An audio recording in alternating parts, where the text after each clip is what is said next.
આમંત્રણ આપીએ શ્રી નજમુદ્દીન મેઘાણી સાહેબને. આપ સુરત સ્થિત જમીન મિલકતના કાયદાઓના અભ્યાસી અને નિષ્ણાંત છો. વર્ષોથી રેવન્યુ તથા સિવિલ કોર્ટમાં એડવોકેટ તરીકે પ્રેક્ટિસ કરી રહ્યા છો અને આજે આપ વિલ વસિયતનામા અંગે કાયદાકીય વિવિધ જોગવાઈ અંગે વક્તવ્ય આપવાના છો. માનનીય ભટ્ટ સાહેબ,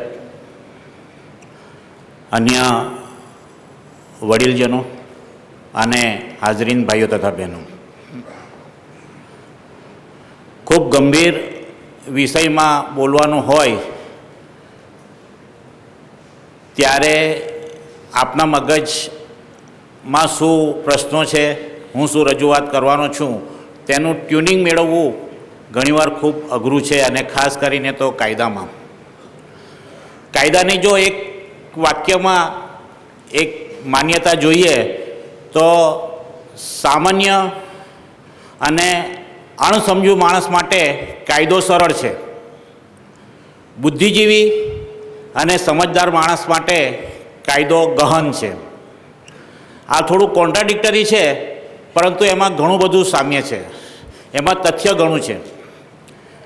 એક સામાન્ય દાખલો લઈએ કે આપણે રોડ પર જ્યારે બી મોટર ડ્રાઇવિંગની સ્કૂલો શીખવતી હોય છે તેના પર બોર્ડ વાંચીએ છીએ, ચેતવણી, હાંકનાર શીખે છે. સામાન્ય માણસ માટે આ બહુ સાદો અને સ્પષ્ટ વાક્ય છે, પણ બુદ્ધિજીવી કે થોડો સમજદાર એ વિચારે કે હાંકનાર શીખે છે કે શીખનાર હાંકે છે. Either driver is driving or driver is a driving. એવી રીતે જો કોઈ એક સામાન્ય માણસ હોય તે સંત પુરુષ પાસે જાય તો એ એવું એક પ્રશ્ન પૂછે કે બાપુ, પ્રાર્થના કરતાં કરતાં સિગરેટ પીવાય કે નહીં? તો એ સંત એમ કે ભાઈ એ બહુ યોગ્ય ન કહેવાય કે પ્રાર્થના કરતાં તમે સિગરેટ પીવો. પણ જો કોઈ બુદ્ધિજીવી માણસ હોય તો એ જ વસ્તુને, એ જ પરિસ્થિતિને જુદી રીતે વર્ણવે. એ એમ પૂછે, બાપુ કે સિગરેટ પીતા પીતા પ્રાર્થના કરી શકાય કે નહીં? તો કદાચ એ સંત એવો જવાબ આપે કે એમાં કંઈ અઘટિત ના કહેવાય કે ભાઈ સિગરેટ પીને પ્રાર્થના કરો. એટલે આ એક કાયદાની જે પરિભાષા છે તે એવી છે કે કેટલાક કાયદા 50-100 વર્ષથી થયા હોવા છતાં આજની તારીખમાં પણ તેના અર્થઘટન માટે કલાકો સુધી અદાલતોમાં દલીલો થાય છે. 50 વર્ષ પછી પણ હજુ અર્થઘટન એમાં શોધવામાં આવે છે. એટલે સામાન્ય અને અણસમજુ માટે કાયદો બહુ સરળ છે અને બુદ્ધિજીવી અને સમજદાર માટે બહુ ગહન વિષય છે. અને એવો જ એક ગહન વિષય વિલ છે. વિલ માટે જો બોલવાનું, સંપૂર્ણ વિષયને આવરી લેવાનો હોય તો હું માનું છું કે આખો દિવસનું સેશન્સ જોઈએ. પણ અહીંયાથી હું ફક્ત એની જે મૂળભૂત સામાન્ય માણસને જે સમજણ મળવી જોઈએ તેને ધ્યાનમાં રાખીને હું રજૂઆત કરીશ. વિલ કોને કહેવાય કે એની વ્યાખ્યા શું થઈ શકે? તો વિલ એટલે વસિયત કરનારના તેની મિલકત વિશેના ઈરાદાનું કાયદેસર રીતે કે માન્ય રીતે થયેલ જાહેરાત જે તેના મરણ પછી અમલી બનાવવા ધારે છે, જેમાં વસિયતના કોડીસીલ એટલે કે વસિયતના પૂરક પત્રનો પણ સમાવેશ થાય છે. વિલ અંગ્રેજી શબ્દ છે.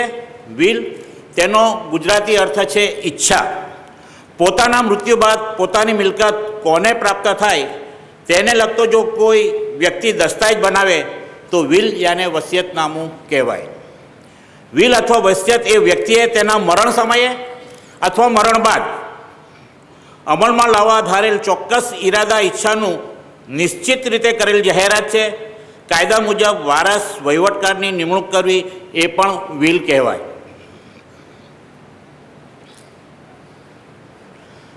સૌથી અગત્યનું એ છે કે વિલ શા માટે કરવું જોઈએ. આપ સૌ જાણો છો કે માનવ જીવન ખૂબ અનિશ્ચિત છે. ત્યારે કોનું આયુષ્ય ક્યાં પૂરું થવાનું છે કંઈ ખબર હોતી નથી. અને આજના સંજોગોમાં જ્યારે પુરુષ વર્ગ ધંધો સંભાળતા હોય છે, મિલકતનો વહીવટ સંભાળતા હોય છે, ત્યારે કુટુંબના અન્ય વ્યક્તિઓને એના ધંધાકીય પ્રોપર્ટી બાબતમાં ખબર નથી હોતી. તો વિલ એ એવું નથી કે મરણ થવાની રાહ જોઈને બનાવવા માટે આપણે રાહ જોઈએ, પરંતુ વિલ શા માટે બનાવવું જોઈએ તેના થોડાક અહીંયા દાખલાઓ જોઈએ કે પોતાની સ્વપાર્જિત મિલકતોનું વ્યક્તિ પોતાના મરણ બાદ પોતાની મરજી અને ઈચ્છા મુજબ વહેંચણ અને ઉપયોગ થાય તેવી વ્યવસ્થા વિલથી કરી શકે છે. પોતાના કાયદેસરના વારસદારોમાંથી કોઈ વારસદારને મળવાપાત્ર વારસા કરતાં વધુ કે ઓછું અથવા તો નહીં આપવા ઈચ્છતો હોય તો વ્યક્તિ વિલ દ્વારા એવી વ્યવસ્થા કરી શકે છે. પોતાના કાયદેસરના વારસદારો સિવાયની કોઈ વ્યક્તિને પોતાની સ્વપરિચિત મિલકતમાંથી પોતાના મરણ બાદ વ્યક્તિ જો કંઈક આપવા ઈચ્છતો હોય તો તેવી વ્યવસ્થા કરી શકે છે. પોતાની સ્વપરિચિત મિલકતમાંથી વ્યક્તિ પોતાના મરણ બાદ કોઈ સંસ્થાને કે ધાર્મિક કે જનહિતાર્થે કોઈ કામમાં પોતાની મિલકતનો ઉપયોગ કરવા ઈચ્છતી હોય તો તેની વ્યવસ્થા કરી શકે છે. વ્યક્તિ પોતાના વારસદારો પૈકી કોઈ અપંગ, વિકલાંગ, મંદબુદ્ધિ, વૃદ્ધ, અશક્ત, અસાધ્ય, બીમારીથી પીડિત ઇત્યાદિ હોય તો તેની કાળજી અને સંભાળ તથા ભરણ પોષણ માટે યોગ્ય પ્રબંધ કરી શકે છે. આપ જાણો છો કે કુટુંબમાં કોઈક આવી વિકલાંગ વ્યક્તિ હોય તો એનું કુટુંબમાં વ્યક્તિના મરણ પછી કોઈ ધ્યાન આપે નહીં તો એ પોતાના હક માટે એટલો સચેત રહી શકતો નથી, પોતાનો હક માંગી શકતો નથી. જો વિલ કરીને એના માટે વ્યવસ્થા કરી નાખવામાં આવે તો એવી વિકલાંગ વ્યક્તિનું બાકીનું ભવિષ્ય સલામત થઈ શકે છે. વ્યક્તિ પોતાના મરણ બાદ કોઈ વ્યક્તિની સેવાનો બદલો મિલકત થકી અથવા જીવન પર્યંત ભરણ પોષણ અથવા દવા સારવાર માટે યોગ્ય પ્રબંધ કરી શકે છે. આપ જાણો છો કે માણસ વૃદ્ધ થઈ જાય અને હાલના સંજોગોમાં આપ જાણો છો કે દરેક પુરુષ અને સ્ત્રીઓનું જ્યારે ઉંમર થાય છે અને દીકરા મોટા થાય છે કાં તો મા બાપથી જુદા થઈ જાય છે, કાં તો પોતાની કેરિયર માટે પરદેશ જાય છે. એટલે અહીંયા વૃદ્ધ મા બાપો કોઈકની સેવાથી પોતાનું પાછલી જિંદગી જીવે છે. હવે જ્યારે મૃત્યુ પામે ત્યારે એની મિલકતનો વારસદાર એના જે ખરા વારસ હોય તે મળે, પણ જેણે સેવા કરી હોય તેને એને મિલકતમાંથી કંઈ મળે નહીં. હવે એ જે ઋણ ઉતારવું હોય તો વિલ એક ઉપાય છે કે તેવી સેવા કરનાર વ્યક્તિ પોતાની સેવાનો બદલો પોતાની મિલકતમાંથી વિલ દ્વારા આપી શકે છે. વ્યક્તિના ગુજરી ગયા બાદ પોતાના વારસદારો પૈકી જે વ્યક્તિ સમગ્ર વારસદારો પર વર્ચસ્વ ધરાવતો હોય તે વર્ચસ્વ ધરાવનાર વ્યક્તિ અન્ય વારસદારોને અન્યાય ન કરે તેની કાળજી વિલથી લઈ શકાય છે. વ્યક્તિના મૃત્યુ અગાઉ પોતાના ગુજરી ગયેલ પુત્ર પુત્રીના વારસદારો અંગે યોગ્ય કાળજી લઈ શકાય છે. વ્યક્તિના મૃત્યુ પછી અપરિણિત પુત્રી, પરિણિત પુત્રી કે વિધવા પુત્રી માટે યોગ્ય ગોઠવણ કરી શકાય જેથી વિવાદ દાવાદોઈના પ્રકરણ ટાળી શકાય છે. અત્યારે અમે સુરતમાં તો ખાસ જોયું છે કે મિલકતના વેચાણમાં બહેનોનો હક લાગે છે એવું 25 વર્ષ પહેલાં થઈ ગયેલી મિલકતોમાં પણ ઝઘડાઓ ઊભા કરી અને આજે લડાઈ કોર્ટોમાં લડે છે. અને સંજાણવાળા સાહેબ તો એમાં એક્સપર્ટ છે કે કેવી રીતે આ વારસદારોને ક્યાંથી ક્યાં રાખવાને ક્યાં બાકાત કરવા, બેવ રીતે. બહુ ઇન્ટરેસ્ટિંગ સબ્જેક્ટ સંજાણવાળા સાહેબનો છે, એટલે હું મારા વક્તવ્યમાં થોડુંક એટલા માટે ઓછું રાખીશ કે એમની પાસે ખૂબ સુંદર મટીરિયલ છે અને કાયદાના ચુકાદાઓ સાથે છે, ખૂબ સિનિયર પણ છે. એટલે આમાં ક્યાંક તમને એમ લાગે કે આની છણાવટ કરવાની બાકી રહી છે તો આપ ધીરજ રાખજો, મારા પછી સંજાણવાળા સાહેબ એ બધી જ છણાવટો કરી દેશે. વિલ દ્વારા મહત્ત્વના લાભો વારસોને એ રહે છે કે એમને જે મિલકત, રોકડ, દાગીના, સ્થાવર કે જંગમ સ્વરૂપે વિલ દ્વારા મળશે તેનો દસ્તાવેજી આધાર રહેશે. મરનાર વારસને એના વિલ દ્વારા જો 20 તોલા સોનું મળ્યું હોય અને કોઈ સત્તાવાળા પૂછે કે આ સોનું ક્યાંથી લાવ્યું, જો વિલ હોય તો વિલનો હવાલો આપે તો એ કાયદામાં માન્યતા ઠરે છે. આજે આપણી વચ્ચે ઇન્કમ ટેક્સ એક્સપર્ટ ગુજરાતના રવિન્દ્રભાઈ વેપારી ઉપસ્થિત રહેવાના હતા. એ એમનો સબ્જેક્ટ છે. પણ એમાં એક છે કે વિલ કરતી વખતે જો જે પ્રોપર્ટી પ્રાપ્ત થાય છે તે ઓટોમેટિક ઓફિશિયલ એટલે 1 નંબરની થઈ જાય છે.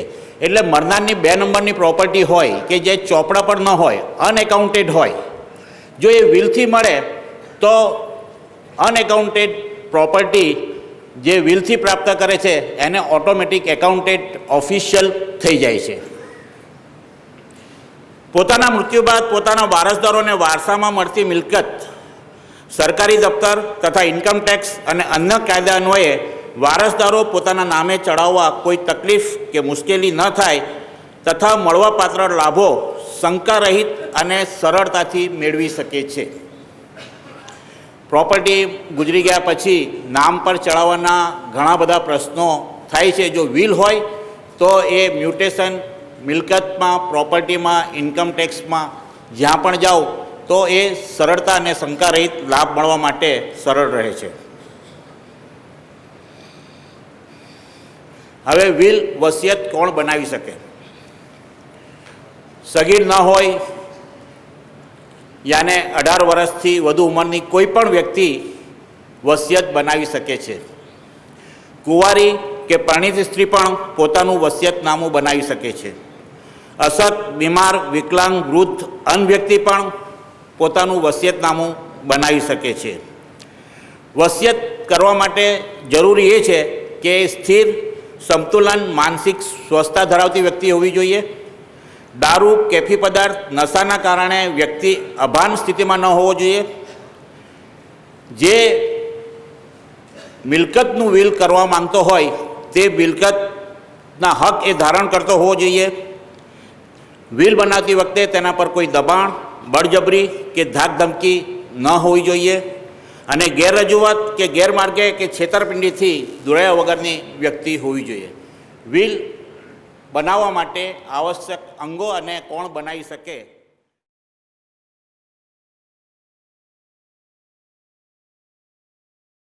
કોઈ સ્ટેમ્પ વાપરવાની જરૂર નથી. સાદા અને ટકાઉ કાગળ પર વિલ થઈ શકે છે અને રજીસ્ટર પણ થઈ શકે છે. વિલ વસિયતનામાના દસ્તાવેજ પર વસિયત કરનારે જાતે સહી કરી હોવી જોઈએ. જો વસિયત કરતા સહી કરવા સક્ષમ ન હોય તો તેના અંગૂઠાના નિશાન હોવા જોઈએ. વિલ યાને વસિયતનામા પર 2 પુખ્ત વયની વ્યક્તિઓની સાક્ષી તરીકે સહીઓ હોવી જોઈએ.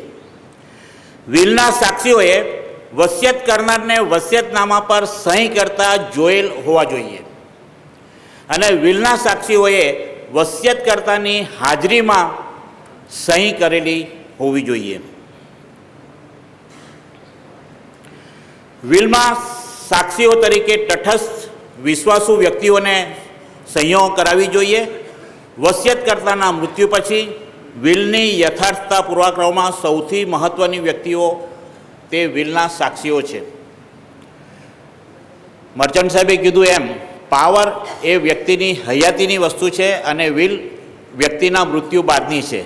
એટલે વ્યક્તિ મૃત્યુ થયા પછી એ વિલ સાચું છે કે ખોટું તેના જો કોઈ મહત્ત્વના અંગ હોય તો આ 2 સાક્ષીઓ છે.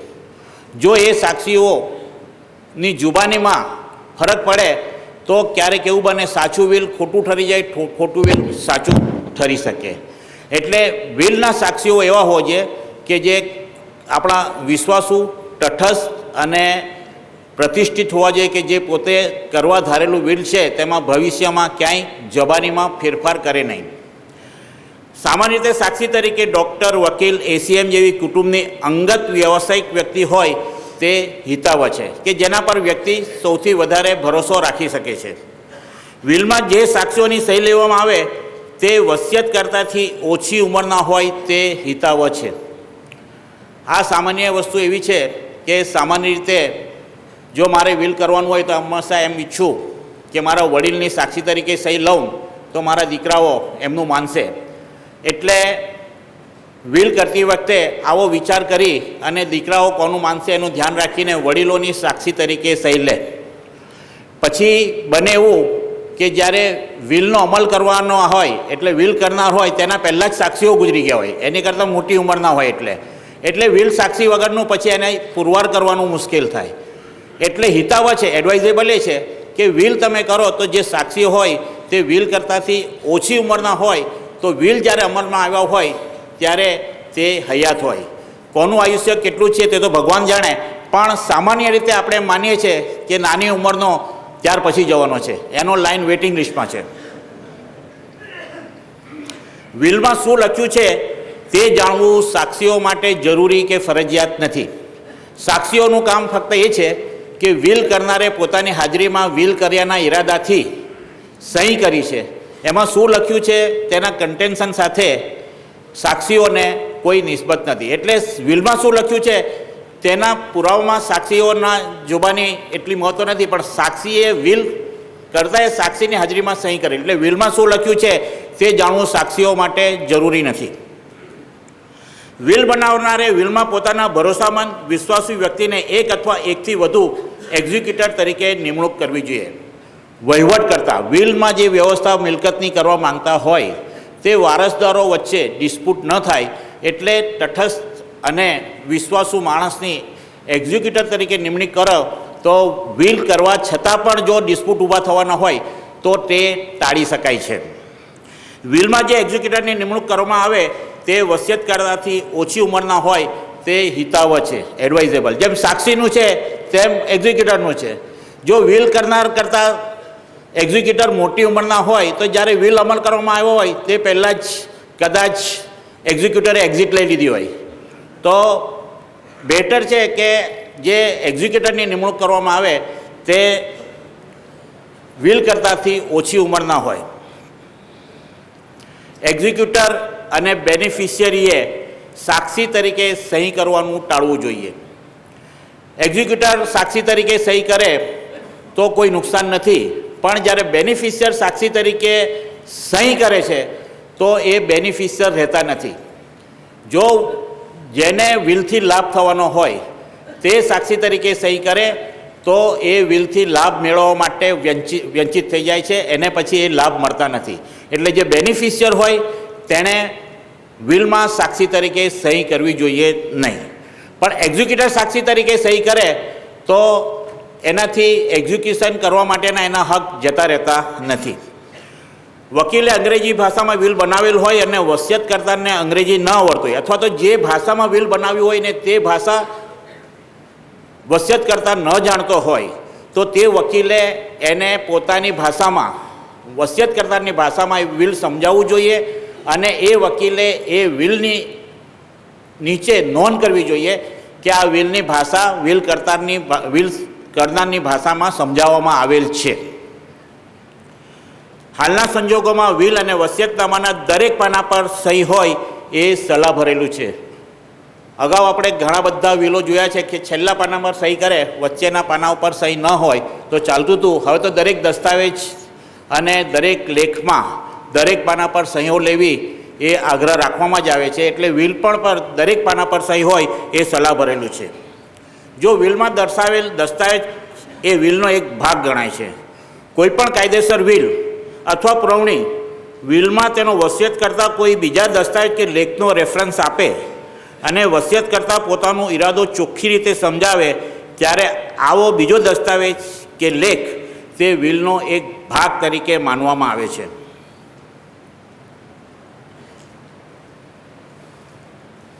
વસિયતકર્તાએ પોતાના વિલમાં બને ત્યાં સુધી પોતાના પ્રત્યેક દીકરા દીકરી કે વારસોનો ઉલ્લેખ કરવો જોઈએ અને દરેક વારસદારોને નાની મોટી કિંમતનું ઉત્તરદાન કરવું સલાહ ભરેલું છે.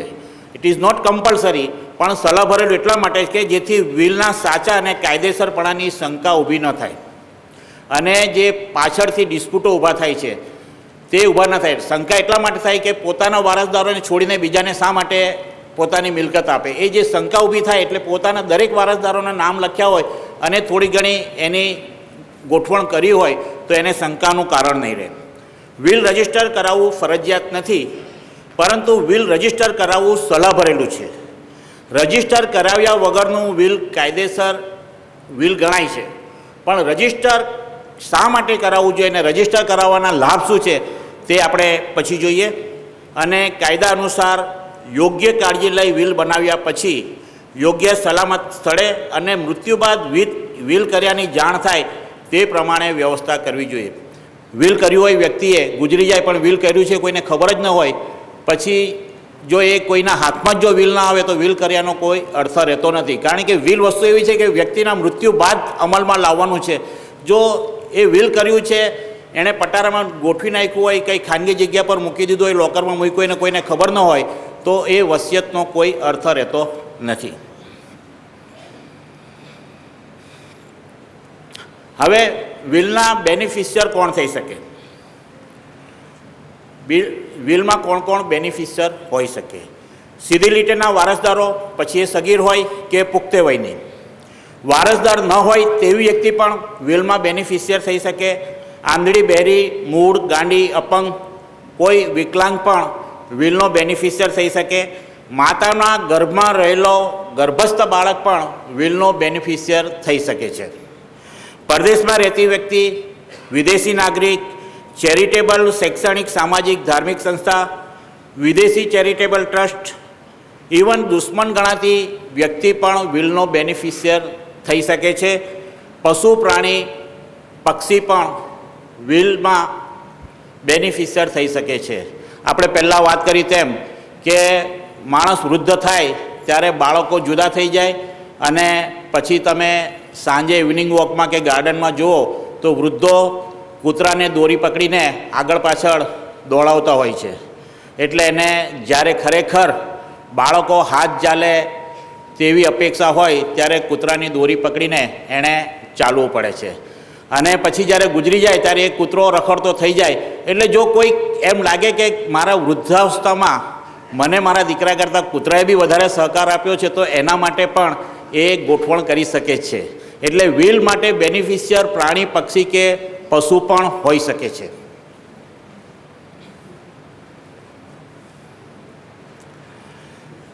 વિલમાં બેનિફિશિયર કોણ ન થઈ શકે? જે વ્યક્તિએ વિલમાં સાક્ષી તરીકે સહી કરી હોય તે બેનિફિશિયર નથી બની શકતા. વસિયત કરતાં વિલ કરનારના અપમૃત્યુ, ખૂન થયું હોય તે સંજોગોમાં ખૂન કરનાર કે ખૂનમાં મદદ કરનાર વ્યક્તિ વિલના બેનિફિશિયર થઈ શકતા નથી. હિન્દી પિક્ચરની સ્ટોરી હંમેશા જોયો છે કે બાપનું વિલ હોય એટલે દીકરાને વિલ પ્રમાણેની મિલકત મેળવવા માટે બાપનું કેમ જલ્દી ખૂન થઈ જાય અને મિલકત કેમ મેળવે તેવા પ્લોટો અને સ્ટોરીઓ હોય છે. પરંતુ કાયદા પ્રમાણે વિલ કરતારનું જો અપમૃત્યુ થાય તો એનું અપમૃત્યુ કરનાર અથવા એમાં મદદગાર કરનાર એનો બેનિફિશિયર બની શકતો નથી. વસિયત કરતા મૃત્યુ પામે તે અગાઉ જો ઉત્તરદાન ગ્રહીતા મૃત્યુ પામે તો એ બેનિફિશિયર મટી જાય છે. એક્ઝિક્યુટર વહીવટ કરતા બેનિફિશિયર મેળવવા અયોગ્ય ઠરતા નથી.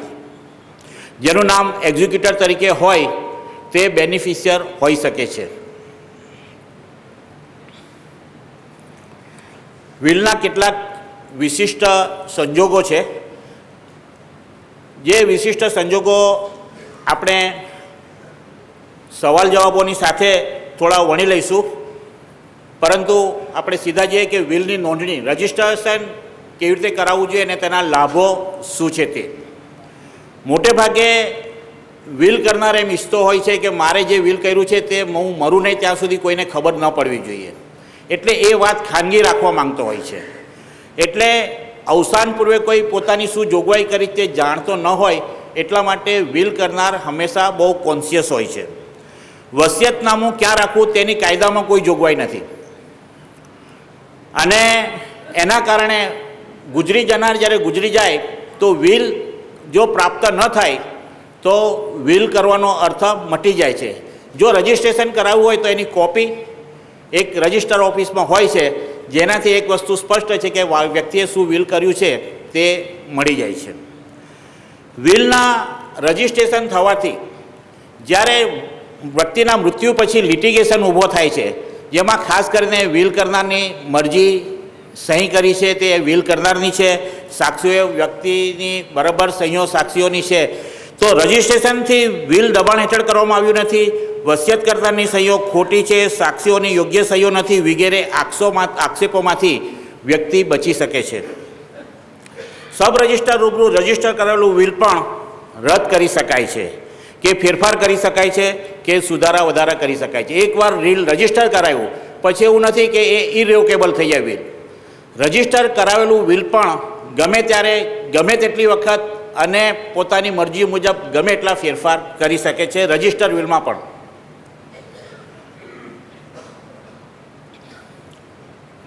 રજિસ્ટ્રેશન કરાવેલું વિલનું કોડિશીલ એટલે પૂરક વિલ પણ રજિસ્ટર કરાવવું ફરજિયાત છે. રજિસ્ટ્રેશન કરાવેલા વિલનું કેન્સલેશન કરાવવું પણ ફરજિયાત છે, એનું પણ રજિસ્ટ્રેશન કરાવવું ફરજિયાત છે. વસિયતકર્તાની ઈચ્છા પૂરી કરવામાં આવનાર અવરોધોથી બચી શકે છે.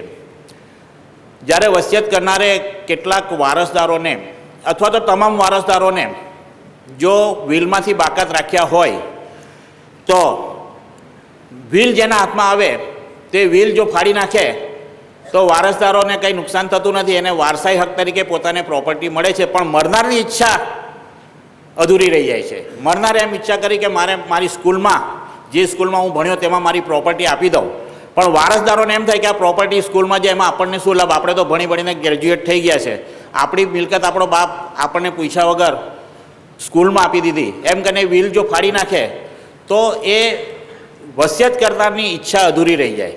પણ જો રજિસ્ટર કરાવ્યું હોય તો એ સ્કૂલના ટ્રસ્ટીઓ સ્કૂલવાળા એ પ્રોપર્ટી મેળવી શકે છે. વિલનું ગુમ થવું, ખોવાઈ જવું, ભૂલાઈ જવું વગેરે મુશ્કેલીઓ ટાળી શકાય છે.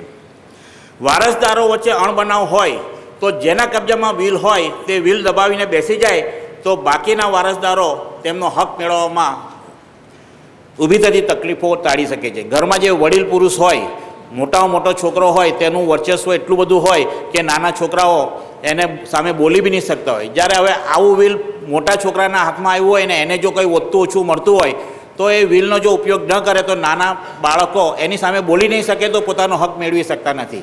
પણ રજિસ્ટર કરાવ્યું હોય તો કંઈ મેળવવાની જરૂર રહેતી નથી, સીધું એને કોપી મળી જાય છે. રજિસ્ટર વિલ હોય તો revenue authority, income tax, bank વગેરેમાં વિલની યથાર્થતા પૂરા કરવામાં સરળતા રહે છે. સગીરોને પ્રાપ્ત થતા હકોનું રક્ષણ કરવામાં સરળતા રહે છે. જો સગીરોને કંઈ બેનિફિશિયરી હોય, એમને વિલથી હક મળતા હોય તો સગીરો પોતાના હકનો અમલ ક્યાં કરવા જાય? જો વિલ રજિસ્ટર હોય તો એ પુખ્ત થાય ત્યારે પણ એનો અમલ કરાવી શકે છે.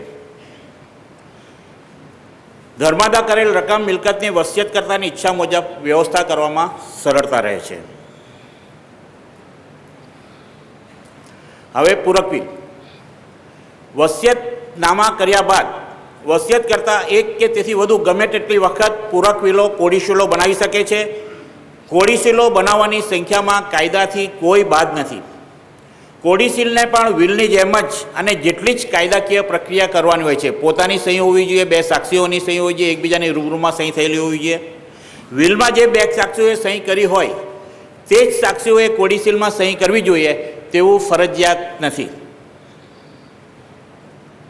એટલે વિલના અને કોડિશીલના બેવના સાક્ષીઓ જુદા જુદા હોઈ શકે છે. હવે કોડિશીલ પૂરક વિલ શા માટે બનાવવામાં આવે છે? માનવીના જીવનમાં સંજોગો બદલાઈ શકે છે. ગઈકાલે જેને સાથે સારા સંબંધ હોય તેની સાથે સંબંધો આજે તેટલા મીઠા ન પણ હોય. એટલે એકવાર વિલ બનાવ્યા પછી જો એ વિલ બનાવનારની સાથેના સંબંધો બગડી જાય તો જે વિલ જે આપવા ઈચ્છતો હોય તે કદાચ ન આપવા માંગતો હોય તો પોતે કોડિશીલ બનાવીને ફેરફાર કરી શકે છે. ગઈકાલે જે વ્યક્તિ સારી હોય ને સારી લાગતી હોય તે આજે સારી ન પણ રહે કે સારી ન પણ લાગે. જે વ્યક્તિને ગઈકાલે પૈસાની જરૂર હોય, જરૂરિયાતમંદ હોય, તે વ્યક્તિને આજે પૈસાની જરૂરિયાત કે જરૂરિયાતમંદ ન હોય. કોઈ એક નોકરને ખૂબ સેવા કરી હોય અને વ્યક્તિ એમ ઈચ્છે છે કે મારા મરણ બાદ એ બે પૈસાનો થાય એટલે પોતે કંઈક એની માટે જોગવાઈ કરે, પણ એ પોતાના હયાતીમાં જ નોકર એટલી બધી પ્રગતિ કરે કે પછી એને પૈસાની જરૂરિયાત ન પણ રહે. તો આવા સંજોગોમાં એ કોડિશીલ કરી એને એ જરૂરિયાતોને ફેરફાર કરી શકે છે. જે વ્યક્તિની તરફેણમાં વિલ બનાવવામાં આવ્યું હોય તે વ્યક્તિ વિલ બનાવનારની પહેલાં જ મૃત્યુ પામે તો એની વિલની જોગવાઈ એના માટે વ્યર્થ ઠરે છે. વ્યક્તિના સમય, સંજોગો અને પરિસ્થિતિ ગમે ત્યારે બદલાઈ શકે છે. વસિયતકર્તાના વિલ બનાવતી સમયે જે આવક સંપત્તિ હોય તે સમય, સંજોગો અને પરિસ્થિતિને બદલાય તો તેવી આવક અને સંપત્તિ વધી બી શકે છે અને ઘટી પણ શકે છે. એટલે જ્યારે જેવા સંજોગો હોય તે પ્રમાણે વિલમાં કોડિસિલ કરીને ફેરફાર કરી શકીએ છીએ. વિલનું રિવોકેશન રદબાતલ. વસિયત કરતાં પોતાનું બીજું વિલ બનાવી પોતાની અને 2 સાક્ષીઓની સહી લઈને જેમાં સ્પષ્ટ રીતે લખે કે મારું અગાઉનું વસિયત રદ કરું છું. અન્ય કોઈ લેખ કે લખાણમાં જેમાં અગાઉના પ્રથમ વિલ રદ કર્યાનો ચોખ્ખો ઈરાદો દર્શાવેલો હોય અને આવા લેખ કે લખાણ પર વસિયતકર્તાની સહી હોય અને 2 સાક્ષીઓની સહી હોય તો પણ અગાઉ કરેલું વિલ રદ ગણાય છે. કોઈ પણ જાતના નવા લખાણ, લેખ, વિલ વગરના વિલને ફાડીને, બાળીને કે તેનો નાશ કરીને પણ કોઈ પણ નકલો અસ્તિત્વમાં નહીં રહે તેની કાળજી રાખીને પણ વિલ રદ કરી શકાય છે. વસિયતકર્તા કાયદેસરનું વિલ બનાવ્યા પછી તે વીર પર કેન્સલ લખી 2 મોટા છેકા મારી દે તેથી વિલ રદ થયેલું ગણાતું નથી. સામાન્ય રીતે આપણે કેન્સલ એટલે ચેક કેન્સલ હોય તો 2 લીટા મારી વચ્ચે કેન્સલ લખી દે, વિલમાં પણ 2 લીટા મારીને વચ્ચે કેન્સલ લખી દેવાથી વિલ કેન્સલ થતું નથી. વિલના કેન્સલ કરવાનો ઈરાદો, એમાં પોતાની સહી અને 2 સાક્ષીની સહી હોવી જરૂરી છે. માત્ર વિલના રિવોકેશન રદ થવાથી કોડિસિલ આપોઆપ રદ થતું નથી. જો વિલ અને કોડિસિલ બેવ બનાવ્યું હોય તો બેવ રદ કરવું જરૂરી છે. જો વિલ રદ કરો અને કોડિસિલ રદ ન કરો તો પછી કોડિસિલનો વિલ તરીકે ઉપયોગ થાય છે. પાછળના વિલમાં અગાઉનું વિલ રદબાતલ કરેલું જાહેર કર્યું હોય અને કોઈ સંજોગોમાં નવું વિલ બનાવ્યું હોય તે કાયદાની જરૂરિયાત મુજબ ન બનાવ્યું હોય અને જો ગેરકાયદેસર ઠરે તો જે અગાઉનું વિલ હોય, જે રદ કરવા ધારેલું હોય તે રદ ગણાતું નથી. એકવાર પોતાનું વિલ રદબાતલ કર્યું હોય તો વસિયત કરતાં વિલને પુનઃજીવિત કરી શકે છે અને વિલ કરવા માટે જેટલી પ્રોસિજર કરી હોય તે પાછી એણે રિપીટ કરવી પડે છે. કોઈ સંજોગોમાં વસિયતનામા સાક્ષી તરીકે બંને સાક્ષીઓ મરણ પામે વસિયતકર્તાની હાજરીમાં તો વસિયતકર્તાએ બીજું વિલ બનાવી લેવું ખૂબ જરૂરી છે, હિતાવહ છે. એનાથી વિલ કેન્સલ નથી થતું પણ પછી જ્યારે એ વિલનો અમલ કરવાનો હોય, આપણને ખબર હોય સાક્ષી મરી ગયા છે તો એ બહેતર છે કે નવું વિલ બનાવી લેવું જોઈએ. અને ઘણીવાર એવું બને છે કે વસિયત કર્યા પછી સાક્ષીઓને જેણે સહી કરી હોય તેના સંબંધો બગડે તો એ સાક્ષીઓ એ વિલ કરતાને દાળમાં રાખે અને પછી જ્યારે વિલનો અમલ કરવાનો આવે ત્યારે એ આખી પરિસ્થિતિ પલટી જાય છે.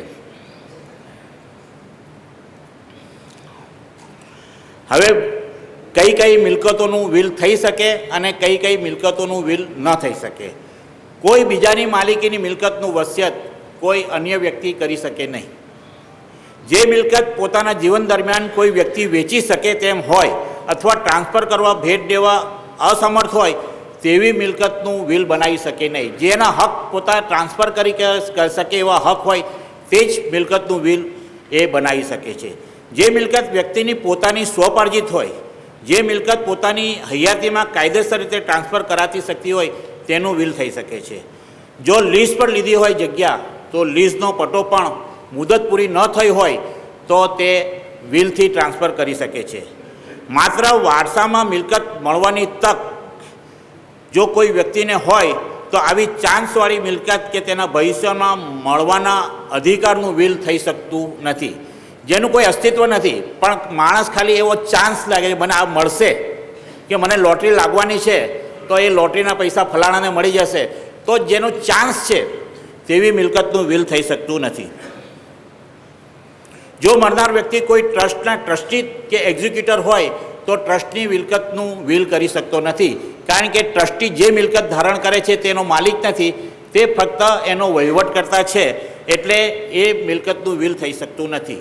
વ્યક્તિ પોતાના મળેલા વારસાઈ હકો જેવા કે મંદિરમાં પૂજા કરવી, આવક મેળવવાનો વારસાઈ હક હોય અથવા તો કોન્ટ્રેક્ચ્યુઅલ રાઇટ્સ જેને કરારજન્ય અધિકાર છે તે કરારજન્ય અધિકારો વિલથી ટ્રાન્સફર કરી શકે છે.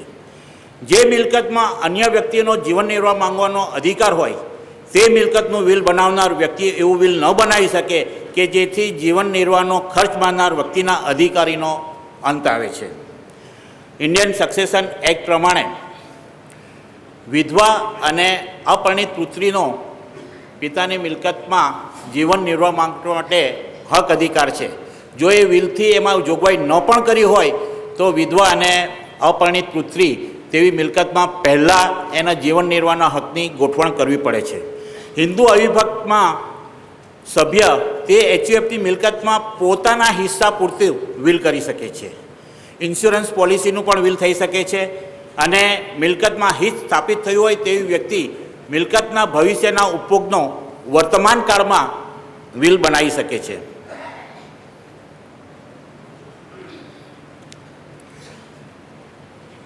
વિલના પ્રકારો. વિલના ઘણા પ્રકારો છે. આપણે ખાલી એના નામ જ વાંચીએ છીએ. દરેક પ્રકાર પર જો બોલવા જઈશું તો સમય મર્યાદા આપણને નડશે અને જેને આપણે ઘણી સારી રીતે સાંભળવા છે સંજાણવાળા સાહેબનો, તેના ટાઈમની ચોરી થઈ જશે. એટલે હું એમના હક પર તરફ મારતો નથી. વિલના પ્રકારો: સામાન્ય વિલ, સંયુક્ત વિલ, પ્રિવિલેજ વિલ, શરતી વિલ, સમાંતર વિલ, પરસ્પર વિલ, ઢોંગી કે બનાવટી વિલ અને ડુપ્લિકેટ વિલ.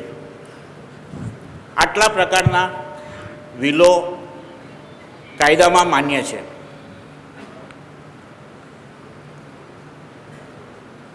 એટલે કાયદામાં આટલા પ્રકારના વિલો માન્ય છે, મતલબ ઢોંગી કે બનાવટ માન્ય નથી, પણ એવા વિલો બની શકે છે. સંજાણવાળા સાહેબ મારી સામે જોયું તો હું પૂછવાય કે ઢોંગી વિલ કેવી રીતે કાયદામાં માન્ય હોય.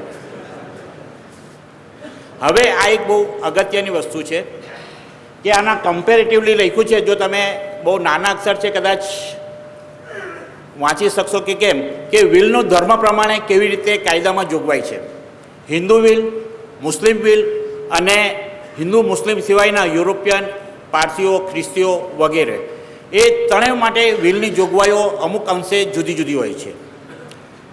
હિન્દુ વિલોનું હિન્દુ સક્સેશન એક્ટ પ્રમાણે સંચાલન થાય છે.